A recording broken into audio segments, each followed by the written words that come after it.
नमस्कार, मी मनोश्री पाठक. बातमीपत्रात आपलं स्वागत. बातमीपत्राची सुरुवात करतोय एका मोठ्या महत्त्वाच्या बातमीनं.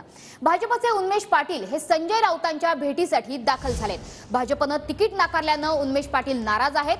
उन्मेष पाटील ठाकरे गटात प्रवेश करणार असल्याची देखील चर्चा आहे. उन्मेष पाटील संजय राऊतांशी प्राथमिक चर्चा करणार असल्याची माहिती मिळते. पक्षामध्ये येणार अशी चर्चा आहे. मला माहित नाही, नाराज आहेत. मला माहित नाही. भारतीय जनता पक्षामध्ये आम आदमी पार्टी के जो सीएम है तो उन्मेष पाटील आणि त्यांच्या पत्नी शिवसेना ठाकरे. माझ्याकडे माहिती नाही, पण त्यांनी भेटण्यासाठी इच्छा व्यक्त केली, एवढंच मी सांगेन.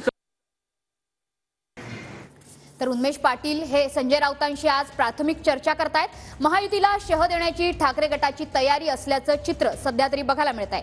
खान्देशमधल्या जळगावमध्ये भाजपनं धक्कातंत्र वापरत उन्मेष पाटलांना तिकीट नाकारलं आणि त्या जागी स्मिता वाघांना उमेदवारी दिली. त्याच्यामुळे उन्मेष पाटील आणि समर्थक नाराज आहेत आणि म्हणूनच उन्मेष पाटील आता ठाकरे गटात जाऊन निवडणूक लढवणार का, ठाकरे गटात प्रवेश करणार का, या चर्चा आता राजकीय वर्तुळात सुरू झालेल्या आहेत. या संदर्भातलं एक सूचक वक्तव्य संजय राऊतांनी सुद्धा केलं.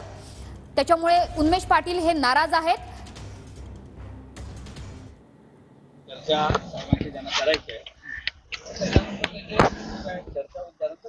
जळगावचा उमेदवार अजूनही निश्चित नाहीये. कदाचित उन्मेष पाटील किंवा करण पवार हे उमेदवार असतील, कारण करण पवार हे माजी नगराध्यक्ष आहेत. हे सर्व माननीय राऊत साहेब आणि उद्धव साहेब ठरवतील. आज संजय राऊतांची भेट घेणार की उद्धव ठाकरेंची भेट घेणार आहे? आता राऊत साहेबांची भेट होईल पहिली आणि त्याच्यानंतर ठरेल. पण ठाकरे गटात प्रवेश करतील यावर शिक्कामोर्तब म्हणायचा.